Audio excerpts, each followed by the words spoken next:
अंगा हो गया था। कहते हैं ब्राह्मण कुल में जन्म था मैं, करता बहुत मरोड़, और गुरु गुमानी दास ने यो दिया कोबदगढ़ तोड़े। पुण्यात्माओं, अब वह बुढ़िया जो लड़ा करती अपनी पुत्र वधू के संग, उसने सत्संग सुना, और सत्संग सुनकर उसने उससे दिन उपदेश ले लिया। उपदेश ले लिया तो फिर वो सारे बर्ताव में अंतर हो गया, व्यवहार में फर्क पड़ गया। एक दिन उस बुढ़िया की पुत्र वधू छोरे की बहू धार काटने थी, भैंस का दूध निकाला, और दूध निकाल के ऊपर एक ऊंची छत होती थी पहले, उसमें एक लंबा सरिया टांग दिया करते, हुक बनाकर उसमें उस बाल्टी ने टांग दिया करते, दूध की बाल्टी ने, कि नीचे बिल्ली कुत्ता खराब ना कर जाए। तो उसने उस दिन पुत्र ऊपर देखा नहीं जा, वो न्यू करके टांग्या करती, अंदाजे से तेनों ला कर न्यू छोड़ दिया करती। उस दिन वह रोज टांग्या करती। उस दिन उस बुढ़िया की पुत्र वधू से वो बाल्टी ठीक ना टंगी, और वो नीचे गिर गई टांगते टांगते, और सारा दूध उस फर्श के ऊपर बिखर गया। अब वह पुत्र वधू घबराएगी, आज बुढ़िया एक लाठी ठावेगी, एक दरेगी, और सांझ ने न्यारी पिटवाएगी। शाम को इसका पुत्र आएगा, उसको और अलग से सिखावेगी। वह सहम सी गई, उस बुढ़िया की तरफ देखा कि वो परमाणु बम कैसे फूटेगा, क्या शुरू करेगी। तो बुढ़िया ने बोली कि बेटी, ये हमारे बाग में नहीं था, आज ये हमारे बाग में नहीं था बेटा, और इसने साफ कर ले और भैंस के बाखर में डाल दे, सुथरे सुथरे, बाकी बार कुत्ते पी लेंगे। हमारे बाग में होता है, खंडे को नहीं, गिरना ही नहीं था। अब वह पुत्र वधू देख रही है कि आज बुढ़िया कौन सा स्टेशन पकड़गी, तेरा गजब हुआ तो के बुंडा बोल रहा हो, और आज इतने शुभ वचन कमाल कर दिया। अब वो अपना फटाफट पुत्र वधू ने वो साफ किया, और जैसा बुढ़िया ने कहा था वैसे ही कर दिया। तो उसने फिर सोचा कि ईव शाम ने और देखिए ये क्या कहेगी अपने पुत्र को। उसने पुत्र वधू ने सोची मैं पहले बता दूं कदे या बुढ़िया 2 की 4 लाख बतावे। तो उसने अपने पति को आते ही बता दी कि आज मेरा गलती बन गई, अगर ऐसे ऐसे टांगों थी वो बेरानी को चुक लगी और दूध गिर गया। तो उसने वह करड़ी करी सावधानी बरत्या कर बताते ने कितना नुकसान कर दिया। फिर अपनी माँ के पास आकर लगा, माँ यह भी जमाए ने कमी है, देखा दूध खिंडा दिया। तो बोली बेटा यो हमारे भाग में ना था, ना यह बहू थी, रोज जन टांग्या करती बेचारी, आज इसमें हमारा संयोग नहीं था बेटा, बेटी का कोई दोष नहीं। अब इस बात का जो चेंजमेंट उसने परिवर्तन देखा वो अपनी सास में, तो बहू की प्रेरणा होगी। अगर यो तोब का गोला कति ठंडा हो गया तो जरूर कोई न कोई बात वहाँ है, मैं भी चलूंगी। हफ्ते महीने 20 दिन बुढ़िया का रवैया देख के उस पुत्र वधू ने भी नाम ले लिया। धीरे धीरे पूरा परिवार उपदेशी हो गया। पुण्यात्माओं, उपदेश लेने के बाद हमारे हर व्यवहार में परिवर्तन होना चाहिए, तभी हम भगत हैं। हम नाम भगत का धरावर, काम जगत तो बूंदे करें, तो क्या कि भगत भी लड़ाई झगड़ा छोटी छोटी बातों पर खर्चा तानी है, थोड़ा हानि लाभ हो जाए, फिर वह कंजरपना, फिर क्या फायदा इस भक्ति का। फिर विश्वास कहाँ आपको भगवान के ऊपर, जो परमात्मा करता है। अब जो भी ऑपरेशन होगा मालिक करेगा, आपकी हानि है तो भी हित, और हित तो हित है ही है, आप इतना विश्वास रखना। अब क्या कहते हैं, जैसे हम पहले गांव गांव में घर घर में सत्संग करने जाते थे, तो हम जो एक बहन ने नाम ले रखा, और वो अपने पति ने कहे आप भी नाम ले लो, आप भी नाम ले लो। फिर मेरे से कहने लगे जी समझाओ, नहीं मानता है को नहीं, आदमी तो बढ़िया है, पर पता नहीं क्या बात है, यूँ नाम क्यों ना लेता। मैंने उसको समझाया, भाई नाम क्यों ले लो आप भी, या कोई बुरी चीज़ तो है नहीं। आपकी पत्नी नाम ले रही, आपके बच्चे ले रहे, आप नहीं लोगे तो इनका कुछ न कुछ बाधा ही करोगे। वो कहने लगा जी नाम तो मैं ले लूँ, पर ये आपकी भगतनी में कोई अंतर तक हो ना, माड़ी ही बात पर बड़का न दे डंडा दे डंडा। कोई पशु ने दूध ना दिया या दूध देते से मैं टांग ठाली ठाकर मोगरा दे लट्ठा दे लट्ठा। मन ने बोला सूर तो बोलती नहीं, तो इसमें कोई परिवर्तन तो ना मन देख रहा, फिर नाम तो मैं ले लूँ, जैसा ही नाम है मतलब 7 जन्म भी ना लूँ, जैसा इसी भक्ति ये कुक्रम नो के नो रखने हैं। फिर वह समझाई वे गंगी जड़ तत्व ही है, जब अपना कोई तूने व्यवहार चेंज कराया नहीं, कोई परिवर्तन नहीं आया तो क्या की भक्तनी है। तो पुण्यात्माओं, इस प्रकार सत्संग में आने से हमें अपनी सतिथि का ज्ञान होता है, और जो क्रियाक्रम हम प्रतिदिन करते हैं उनको गणा बढ़िया मान कर करा करते, उनका भी जो ना तुलनात्मक तरीका हमें यही मिलता है कि ये भक्ति कर्म करने के, ये कर्म करने योग्य हैं या नहीं है। कर्तव्य कर्म का ज्ञान भी कहते हैं आपको सत्संग सदग्रंथों से ही होगा। और सत्संग वही है जिसमें सदग्रंथों के आधार पर ज्ञान दिया जाए। जो सदग्रंथों से अतिरिक्त ज्ञान दिया जाता है वो लोक वेद है, दंत कथा है, वो सत्संग नहीं है, क्योंकि उसका आधार नहीं है। अर सुमर सो हंस कवावे यो कामी क्रोधी कागरे। अर सुमर सो हंस कवावे यो कामी क्रोधी कागरे। बहोरा न भर में विष के बन में चल बेगमपुर बागरे, चल बेगमपुर बागरे। अपन आत्मा हर सुमरे सो हंस कहावे। अब भगत जैसे लक्षण होंगे तो वो भक्त कवावेगा। अब जैसे एक भगत था हमारा, 1 नंबर का शराबी,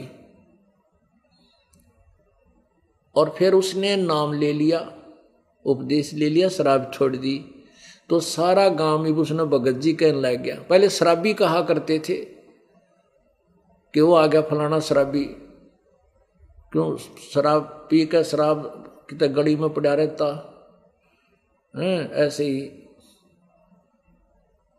और फिर उसने भक्ति प्रारंभ कर दी तो वो भगत जी कहलाया। हर सुमरे सो हंस कहावे और कामी क्रोधी कागरे। ओए होए, पुण्यात्मा हंस किसे कहते हैं? हंस उस पुण्यात्मा को कहते हैं जिसने दूध और पानी छान लिया, यानी निर्णायक ज्ञान फैसला कर लिया कि बुरे कर्म करने से बुरा फल होता है, अच्छे शुभ कर्म और भक्ति शास्त्र अनुकूल साधना करने से मोक्ष प्राप्त होती है। तो वो प्राणी बीड़ी शराब मांस तंबाकू चुगली निंदा चोरी ठगी बिल्कुल नहीं करता, चाहे भूखा मर जावे, चाहे उस पर कितना ही कर्ज हो जाए, कितना, फिर भगवान देखो क्या करके दिखाएगा उसके लिए। जैसे आपने सेव और समन की कथा सुनी थी, कति गरीब थे, शाम का आटा भी नहीं था, लेकिन उनको ज्ञान हो गया था कि पाप नहीं करेंगे, चोरी नहीं कर सकते हम, लेकिन उस दिन चोरी के लिए विवश होना पड़ा। लेकिन चोरी के लिए उद्देश्य क्या रखा उन्होंने कि इस नगरी का उद्धार करवाना है, इसलिए चोरी कर रहे हैं, स्वार्थ के लिए नहीं। और लड़के तक का बलिदान दे दिया, कुर्बानी दे दी। फिर परमात्मा ने लड़का भी जीवित कर दिया, कबीर भगवान ने, और 1 नंबर का सेठ बना दिया दिल्ली का। वो सम्मन 1 नंबर का सेठ है। कहते नुक्ते ऊपर रिज जाएगा रे, करोड़ कर्म जल जा तुम्हारे। नुक्ता यानी कोई ऐसा पॉइंट बनेगा कि परमात्मा प्रसन्न होना चाहिए तुम्हारे से, फिर देखना कितने मौज कर देगा। यहां भी आपकी ठाठ और आगे भी सुख हो, सतलोक चला जाएगा।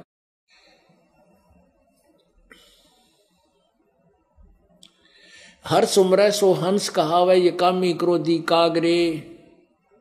जो भक्ति करे वो भक्त होता है, और भक्ति करते करते भी काम क्रोध और ये बकवादियों की न्यों है, वो तो काग है, वो भक्त नहीं है।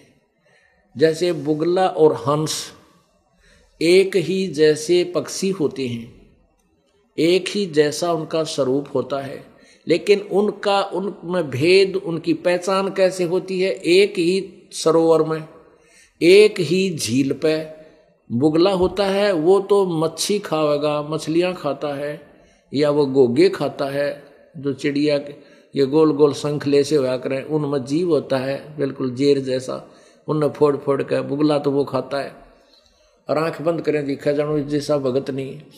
और हंस क्या होता है? हंस उसी तरह का वैसा ही पक्षी होता है, वो मच्छी नहीं खाएगा, वो कीड़े मकोड़े नहीं खाएगा, वो तो मोती खाएगा, मोती खाएगा। तो उसके आहार से, उसके कर्म से पता चलेगा कि ये हंस है और ये बुगला है। तो पुण्यात्माओं, आप भक्त बने हो तो भक्त जैसे लक्षण करोगे, बुराई को छोड़ोगे। जैसे हंस में एक गुण और होता है, आप एक गिलास दूध में एक गिलास पानी डाल के और हंस के सामने रख देना, उसमें ऐसा गुण दिया प्रभु ने कि वो उसमें चोंच डालेगा, दूध को पी लेगा, पानी पात्र में शेष रह जाएगा, यानी दूध और पानी को वो छान लेता है। तो ऐसे ही पुण्यात्माओं, भक्त अर्थात हंस आत्मा वही होती है जिसने दूध और पानी को छान लिया, यानी सार को ग्रहण कर लिया और थोथे को छोड़ दिया, बुराइयां छोड़ दी, अन्य साधना अनुपासना करते थे वो त्याग दी, तो वो हंस कहलाता है। अरसुमरै सो हंस कहावै, कामी क्रोधी कागरे, भौरा न भरमै विस्के वन में, चल बेगमपुर बागरे। अब किस थे नित्यानंद जी? बेगमपुर, बेगम माने जहां कोई दुख ना हो, गम माने कष्ट, बे माने रहित, कष्ट रहित, अर्थात सुख सागर। अब नित्यानंद जी ने स्वर्ग तक का ज्ञान था, उस स्वर्ग को ही ये बेगमपुर यानी सुख सागर कहते थे। अब वो बेगमपुर है कौन सा, वो भी बाप को ज्ञान हुआ, वो सत्यलोक है। हर्ष भौरा न भरम विष के वन में, हे भंवरा, हे जीवात्मा, आप ये नाना प्रकार के विषय वासनाओं के वश, नाना प्रकार के स्वाद करते हुए संसार में भटक रहे हो, इस विषय विकारों के वन में यहाँ मत भटके और चल बेगमपुर बागरे, उस सुख सागर में चलो, सतलोक में चलो। ये स्वर्ग की तरफ संकेत करा, लेकिन दास आपको स्वर्ग से आगे, ये तो प्राइमरी की पढ़ाई समझ लो स्वर्ग तय, लेकिन हमने तो सतलोक जाना है, हमने इसे आगे की पढ़ाई पढ़ दी है।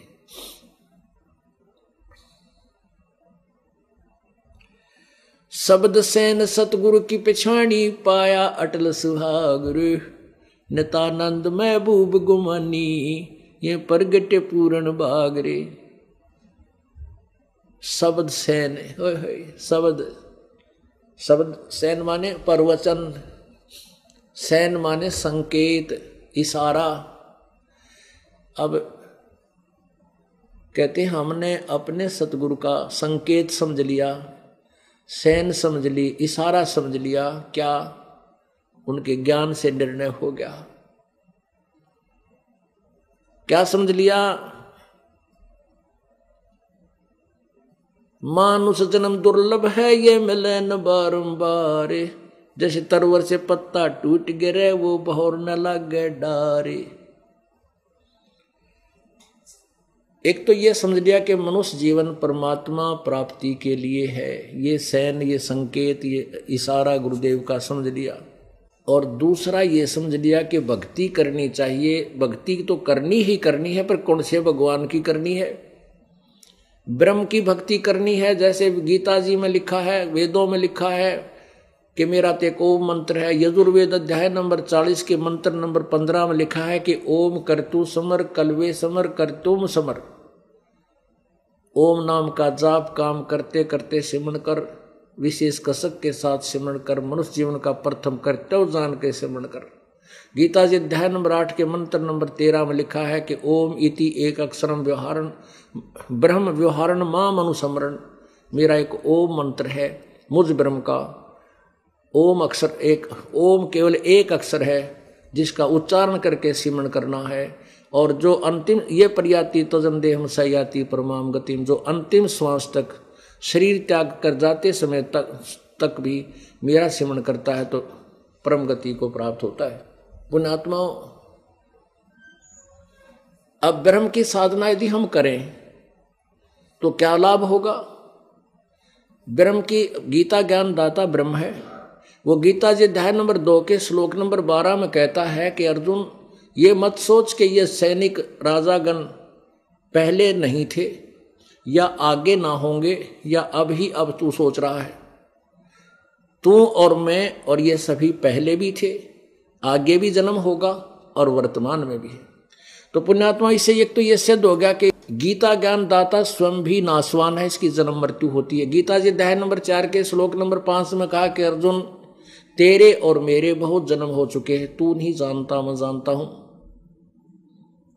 इससे भी सिद्ध है कि गीता ज्ञान दाता की जन्म मृत्यु होती है। गीता जी अध्याय नंबर 4 के श्लोक नंबर 9 में लिखा है कि मेरे जन्म और कर्म दिव्य हैं, अलौकिक है। जन्म मृत्यु तो होता है लेकिन अलौकिक है। वो ये दास बताएगा, बहुत बार बता चुका है, आने वाले समय में फिर बताएंगे। गीता जी अध्याय नंबर 10 श्लोक नंबर 2 में बताया है कि मेरी उत्पत्ति को ना ये ऋषिजन जानते, ना ये महर्षिजन, ना देवता जानते, क्योंकि ये सब मेरे से प्रकट हुए। इससे सिद्ध है कि गीता ज्ञान दाता का जन्म तो हुआ है लेकिन उसको ब्रह्म ये देवता ब्रह्मा विष्णु महेश और ऋषि आदि नहीं जानते, क्योंकि ये इसी से जन्म हुआ, इसी के पुत्र हैं, इसी के आगे संतति है। लेकिन इस ब्रह्म के जन्म को कौन बताएगा? इसका बाप बताएगा, वो पूर्ण ब्रह्म परम अक्षर ब्रह्म बताएगा। उसने बता ही दिया हा करके। तो यदि हम ब्रह्म साधना करते हैं तो भी जन्म मृत्यु, जन्म मरण का रोग कटा नहीं, और सबसे बड़ा दीर्घ रोग हमारे यही है, जन्म और मृत्यु का। फिर यदि हम परब्रह्म की साधना करते हैं तो उसकी भी मृत्यु है। गीता जी अध्याय नंबर 15 के श्लोक नंबर 16 में लिखा है कि 2 प्रकार के भगवान हैं, एक क्षर पुरुष, एक अक्षर पुरुष। क्षर पुरुष ये ब्रह्म, अक्षर पुरुष ये परब्रह्म। और इसी प्रकार इन दोनों के प्राणी, इनके और इनके प्राणियों के, इनके लोक में जितने भी जीव जंतु हैं, ये सुथुर शरीर इनका नाशवान है, जीवात्मा सभी की अमर होती ही है। फिर गीता जी अध्याय नंबर 15 के श्लोक 17 में कहा है कि उत्तम पुरुष है तू अन्य, उत्तम पुरुष है तू अन्य। उत्तम पुरुष यानी पुरुषोत्तम, सबसे श्रेष्ठ परमात्मा तो कोई इन दोनों से और है, जो 16वें श्लोक में वर्णित किए, उनसे कोई अन्य है। और परमात्मा इति उदाहरते, उनको उसको भगवान कहते हैं। यह लोकत्रयम् अविश्य विभर्ति अव्यश्वर है, जो तीनों लोकों में प्रवेश करके सबका धारण पोषण करता, वो अविनाशी प्रभु है। गीता जी अध्याय नंबर 18 के श्लोक नंबर 62 में गीता ज्ञानदाता कहता है कि अर्जुन, तू सर्वभाव से उस परमेश्वर की शरण में जा जिसकी कृपा से तू परम शांति और सतलोक, सनातन धाम, परम धाम को प्राप्त होगा, यानी सतलोक चला जाएगा। तो इस प्रकार संकेत किया है, शब्द सैन सतगुरु की पिछाणी, पाया अटल सुहागरे, नितानंद महबूब गुमानी, परगटे पूर्ण भागरे। महबूब माने प्रियतम, सबसे प्रिय। अब जब आपको ज्ञान होगा कि हमारे ऊपर कितना कैर टूटना था, और उस परम पिता के द्वारा भेजा गया एक दास जिसने ऐसा ज्ञान दे दिया जिससे हमारा भी कल्याण, बच्चों का भी कल्याण, यहाँ भी सुख, हर तरह की सुविधा हमें मिल गई, तो आपका उसके प्रति कितना लगाव बनेगा, आपको वो संत कितना अच्छा लगेगा। तो यहाँ नित्यानंद जी, ये पुण्य आत्मा का स्वभाव होता है, उसके ऊपर इतना डिवोट हो जाना। तो नित्यानंद जी ने अपने गुरुदेव को अपना महबूब मान लिया, आत्मा का प्रियतम।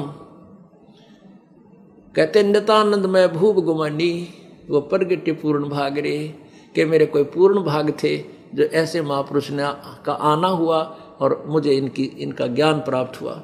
तो पुण्यात्माओं, आपको जो ज्ञान हुआ नित्यानंद जी से असंख्य गुना ज्यादा आपको मिल रहा है। आपका भाव कैसा होना चाहिए फिर अपने गुरुदेव के प्रति? ये सैन समझनी है, संकेत, ये इशारा समझना। शब्द सैन सतगुरु की पिछाणी, पाया अटल सुहागुरु, नित्यानंद महबूब गुमानी, ये प्रगटे पूर्ण भागरे। आपके पूर्ण भाग हैं जो आपको ये तत्व ज्ञान प्राप्त हुआ।